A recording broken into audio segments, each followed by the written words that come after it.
What's going on, guys? Welcome back to the channel. Today I'm going to be running through what I think are the absolute best credit cards out there at the moment in 2022, and I think that everyone should have in their wallets right now. There are so many different types of credit cards out there, and they all come with their own benefits and limitations. So in my view, it's essential to have multiple different credit cards to really utilise the benefits and have the right type of card to hand for every situation. Now, just before we get into it, I'd really appreciate it if you guys could do me a huge favour and smash that like button down below, as it does really help me out with the YouTube algorithm.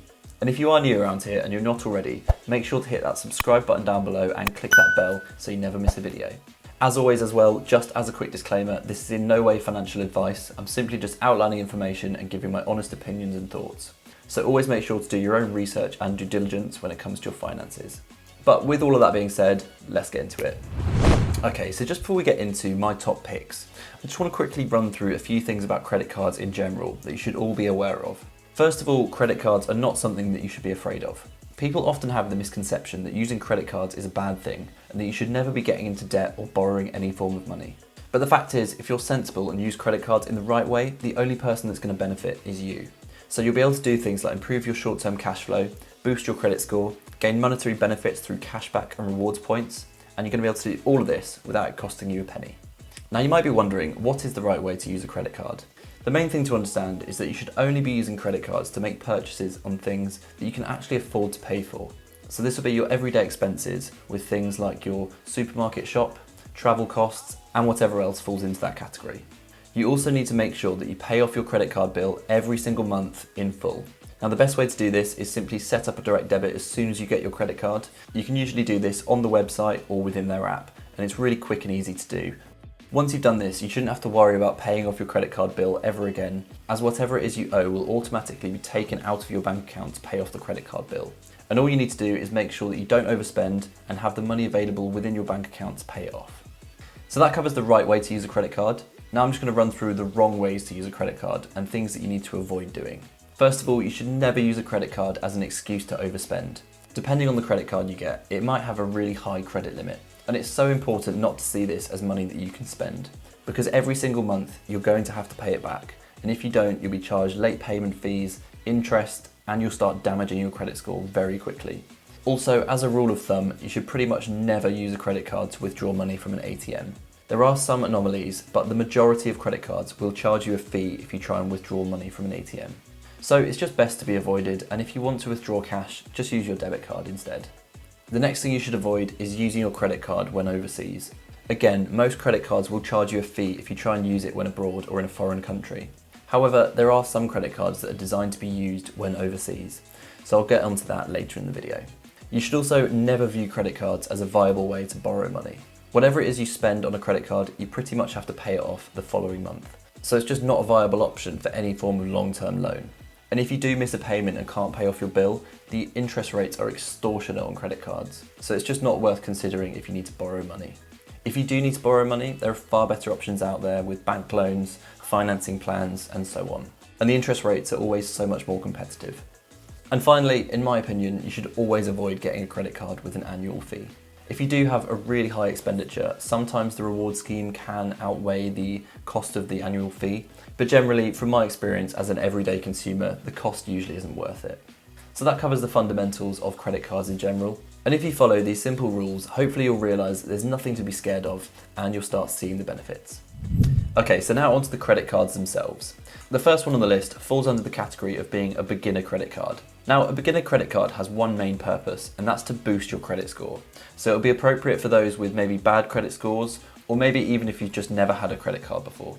You can end up with a bad credit score in a number of ways, including having a history of failing to repay debts, having filed for bankruptcy in the past, or even just simply not having a particularly long track record when it comes to income, paying bills, and just generally managing your money. Now you might be wondering, does it really matter what my credit score is? Well, the short answer is yes, and there's a lot of positive reasons as to why you might want to have a good credit score. The first and most important is that it will generally just save you money. So having a good credit score will allow you to borrow money at a more competitive rate compared to other people with bad credit scores. So for example, if you're looking to take out a mortgage, finance a car, or even take out a bank loan, All of these things will take a look at your credit score, and if you have a decent credit score, you're more likely to be accepted and get a better rate, whereas if you have a poorer credit score, the chances are you'll be getting a worse rate, or you might not even be accepted at all. You will also be able to sign up for credit cards with decent reward schemes where you can earn cashback and rewards points and things like that. If you have a really poor credit score, you could even be declined from setting up a bank account. So your credit score really can have a huge knock-on effect on other things. Within this category of beginner credit cards and those designed to build your credit score, there honestly isn't a huge amount of difference between the credit cards out there. Sadly, none of them really offer any reward schemes, and they don't really have many benefits other than just building up your credit score. However, with that being said, there is one standout to me, and that's the Vanquish credit card lineup. With all of these cards, there are no annual fees, and they're all designed to improve your credit score. But the one advantage of Vanquish is that they'll give you £25 of cashback if you sign up for one of their credit cards using a referral link. This £25 isn't going to make you rich, but it's definitely better than nothing. And I think it's a decent credit card to start with, to use as a stepping stone onto better credit cards in the future. So if you are interested in getting one of the Vanquish credit cards, I'll leave my referral link down below in the description, and you guys can use that to get that free £25 when signing up for one of their cards. Next up, we have the travel credit card category. The purpose of a travel credit card, as you might expect, is to use when you're traveling or outside of the UK. It's so important to have one of these because most standard credit cards will charge you a fee every time you use the credit card overseas. And this fee can be completely avoided by getting a travel-specific credit card where they don't charge any fees for using them overseas. So the other reason to have a travel credit card, other than just everyday spending when you're away, is in case of an emergency. So if, for example, you're away in a foreign country and you need medical attention, in a lot of countries, even if you have travel insurance, you might have to pay for that medical attention up front to then claim back that money from your insurance company. Depending on the situation, this bill could mount up to thousands of pounds, and you really don't want to be putting this onto a debit card because it could completely empty your bank account. So in this situation, the benefit of putting this onto a credit card is that it's not going to cause you the same cash flow problem. And also, if the insurance company is being slow paying it back, you can get your credit card company involved to start hassling them directly. And basically, this can just take the stress away from you. For me, the best travel credit card out there at the moment is the Barclays Rewards credit card. This card has no annual fee, as with all of the others on this list. There are also no fees when using it to make purchases when overseas. You'll simply just get charged the local exchange rate. But what sets this card above the rest is that you'll actually earn 0.25% in cash back on every purchase you make using this credit card. It's also a Visa credit card, so it'll be accepted pretty much everywhere worldwide. The next category we have is for the credit card that I think has the best offering in terms of a reward scheme. When it comes to reward schemes and credit cards, nothing out there beats American Express. My favourite of the lineup is the American Express Platinum Cashback Everyday Credit Card. Now this one honestly isn't the most glamorous of the American Express lineup, but I think it's ultimately the best. A lot of the other Amex credit cards have very enticing reward schemes, but unfortunately they usually come hand in hand with a large annual fee. And unless you have a really high annual expenditure, these reward schemes aren't going to be beneficial enough when you take into account that annual fee.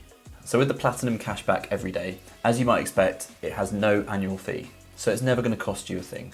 What you will get with this credit card is 0.5% in cashback on every purchase you make, up to £10,000. Then on all purchases over £10,000, you'll get 1% cashback each year. So I think this is just a great credit card to have, as it won't cost you a thing, and you'll know that you'll be getting good cashback on every single purchase you make.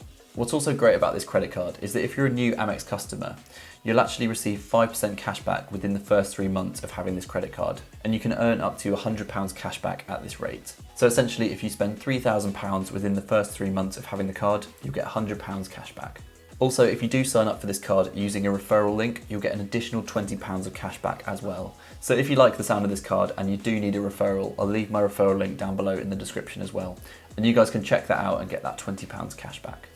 The only thing to really be aware of with American Express credit cards is that they're not accepted everywhere. This is usually just at smaller retailers, but it's always a good idea to have a MasterCard or a Visa on hand in case you end up at a retailer that won't accept an Amex. Okay, so the final category to cover is for the credit cards that will be appropriate to use when doing your weekly shop. This category really isn't essential, and you could happily use any of the cards we've previously looked at to do your weekly shop with. However, depending on where you tend to shop, you could be getting some serious rewards or cashback with a shop-specific credit card. The supermarket with the best rewards credit card is the Sainsbury's Nectar card. With this credit card, you'll be earning cashback in the form of Nectar points, which works out to the equivalent of 1% in cashback that can be redeemed in any Nectar partners. And if when you're shopping you remember to scan your Nectar card as well, you'll get an additional 0.5% in cashback. bringing your total to 1.5% in cashback that you earn on every single pound you spend in Sainsbury's or Argos. The other benefit of this card is that if you're a new customer, you'll get an exclusive introductory offer where you'll get an additional 8,000 points worth £40 if you simply just spend £400 in the first 2 months of having this credit card in Sainsbury's or Argos. So if you do tend to shop in Sainsbury's, I think the Sainsbury's Net to Credit card is really worth having. And also, just like all the others, it doesn't have an annual fee, so it's not going to cost you a penny. Another notable mention if you tend to shop in Tesco's is the Tesco's Bank Club Card credit card. Now the Tesco Club Card reward scheme is honestly great as it essentially gives you 1% in cashback on everything you spend in the form of vouchers. The added benefit of having the credit card is that it will give you an additional 0.25% in cashback on top of that initial 1%. Now this isn't quite as competitive as what you can get back from the Sainsbury's Net to Credit card. However, what I really like about the Tesco credit card is that it's so seamless and it actually makes your life a lot easier. So the credit card itself actually has the club card integrated. So every time you go to pay, your club card will automatically get recognised and you won't have to remember to carry around your club card and scan it, as it's all done for you. Now I think this is so helpful because Tesco has become one of those shops where it really favours club card members.